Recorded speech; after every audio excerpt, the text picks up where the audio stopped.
अस्सलाम वालेकुम जी, कैसे हैं आप सब? उम्मीद करता हूँ बिल्कुल खैर खैरियत से होंगे। अच्छा जी, हम जो है ना तैयारी कर रहे हैं पंजाब फॉरेस्ट डिपार्टमेंट की ये जॉब्स आई थी, तो उसके इंटरव्यू के हवाले से जो है ना हम तैयारी कर रहे हैं। पिछली मैंने एक पहले पार्ट 1 वीडियो का बना दिया था, वो आप जाकर जो है ना मेरे चैनल से देख सकते हैं। आज मैं जो है ना वीडियो का पार्ट 2 जो है ना इसमें सवालात शेयर करूँगा। पिछली वीडियो में मैंने आपको 10 सवालात इम्पोर्टेंट सवालात इंटरव्यू के हवाले से बताए थे, जो पंजाब फॉरेस्ट डिपार्टमेंट में फॉरेस्ट रेंजर और फॉरेस्ट इंस्पेक्टर के लिए थे। आप जाकर जो है ना वो देख सकते हैं और इंटरव्यू की जो है ना तैयारी कर सकते हैं। आज की वीडियो में हम जो है ना अगले 10 सवालात करेंगे, ठीक है? तो अगला सवाल है जी कि पोचिंग क्या होती है? इसका ये मतलब है कि पोचिंग का मतलब है जो गैर कानूनी शिकार या जंगली जानवरों को और पौधों को बगैर इजाज़त पकड़ने या मारने का अमल जो होता है, जो कानून की खिलाफ वर्जी है, ये अक्सर माली मुनाफे के लिए किया जाता है। और जितने कीमती जो होते हैं जानवरों के जो सींग होते हैं, चमड़े की तजारत या इसका मालियाती नुकसान ये होता है कि वो नस्लों की कमी या हयाती तनव्वुc का नुकसान और पौधे पूरे मालियाती निज़ाम को तबादला बिगड़ जाता है। तो इसका मतलब ये होता है कि जो लोग गैर कानूनी तौर पर जो शिकार करते हैं या जंगली जानवरों को मारते हैं और वो जो है ना उनके सींग या चमड़े को तिजारत की खातिर वो बेच देते हैं और ये अक्सर वो माली फ़ायदे के लिए करते हैं। तो इसका जो है ना ये फ़ॉरेस्ट पर बहुत ही बुरा असर पड़ता है। इससे मालियाती नुकसान होता है और हयातियाती तनव्वुc का नुकसान होता है और पूरे मालियाती जो तबादला है वो बिगड़ जाता है। अच्छा, अगला ये सवाल है कि पंजाब में जो कौन से हैं मेजर फॉरेस्ट कौन-कौन से हैं? तो 3-4 आपने बता देने हैं। इसमें छांगा मांगा है जी सबसे पहले, ठीक है? और दूसरे नंबर पर है जी लाल सोना जंगल है, भावलपुर के करीब है, ठीक है? और खेरी मरात नेशनल पार्क है, ये है जी अटक में है। तो ये 3 सबसे जो है ना मेजर फॉरेस्ट हैं पाकिस्तान पंजाब में। आगे है जी सवाल नंबर 13 है जी कि सोशल फॉरेस्ट्री क्या होती है? तो सोशल फॉरेस्ट्री एक ऐसी शजरकारी का अमल है जिसमें आमतौर पर मुश्तरका ज़मीनों जैसे गांव की ज़मीन, सड़कों के किनारे या गैर इस्तेमाल शुदा जो अराजी पर दरख्त लगाए जाते हैं। इसका मकसद होता है मकामी लोगों की ज़रूरियात को पूरा करना, माहौलियाती तहफ़्फ़ुज़ और माशरती जो तरक्की को फ़रोग़ देना है। इससे मिट्टी के कटाव में कमी, कार्बन जज़ब करने और मकामी मईशत को फ़रोग़ देने जैसे फ़ायदे होते हैं। आगे है जी सवाल नंबर 14, टिम्बर जो स्मगलिंग है इसको कैसे कंट्रोल करेंगे?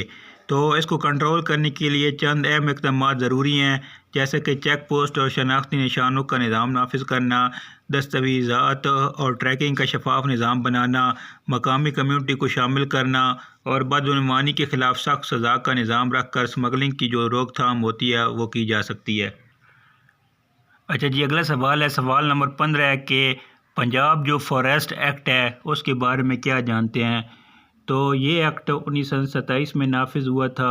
ये बरतानवी हिंदुस्तान के ज़माने में कायम हुआ था, जिसका मकसद जंगलात की हिफाजत और कटाई से रोकथाम करना है।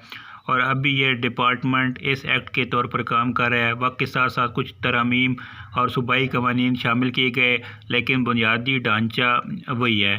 ठीक है जी, ये पंजाब फॉरेस्ट एक्ट के बारे में मैंने आपको बता दिया है। तो अगर आप मेरे चैनल पर नए हैं तो काइंडली आपसे रिक्वेस्ट करता हूँ कि मेरे चैनल को ज़रूर सब्सक्राइब कर दें।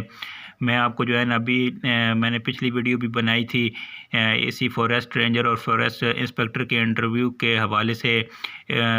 उसमें जो है ना मैंने 10 सवालात आपको बताए थे।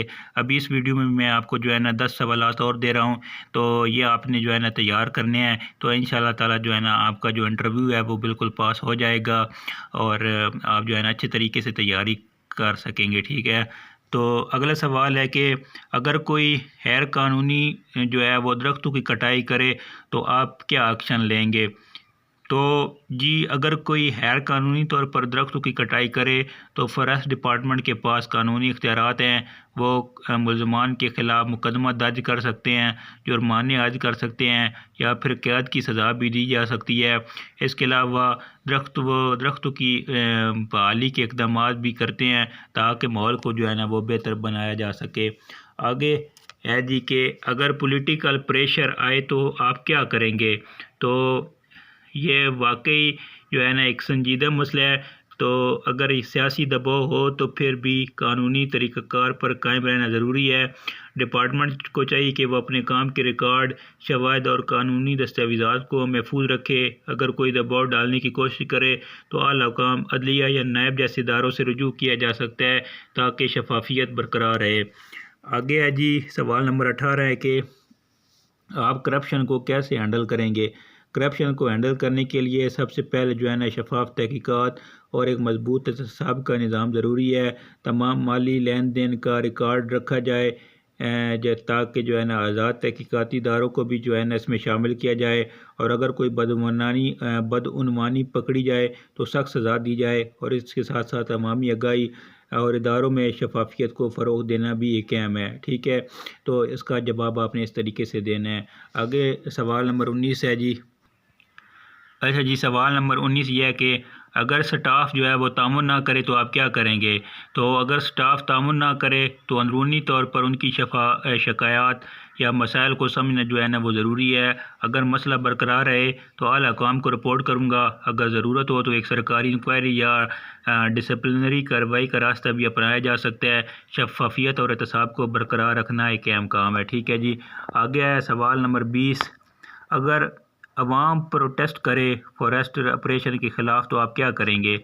तो आपने ये जवाब देना है कि अगर अवाम एहतजाज करे तो सबसे पहले उनकी बात को जो है ना सुना जाए और उनके ख़दशात को जो है ना सुनना ज़रूरी है। एक शफाफ डायलॉग का आगाज़ करें और उनके जायज़ मुतलबात पर जो है ना गौर करें। अगर वाकई कोई गलती या मसला है तो इसे दूर करके अवाम को एतमाद में लेना और कानूनी और महफूज तरीक़ों से मसाइल हल करना अहम है। ठीक है, तो ये 10 सवालात मैंने आपको बता दिए हैं इस वीडियो में। ये मेरी वीडियो का जो है ना पार्ट 2 था।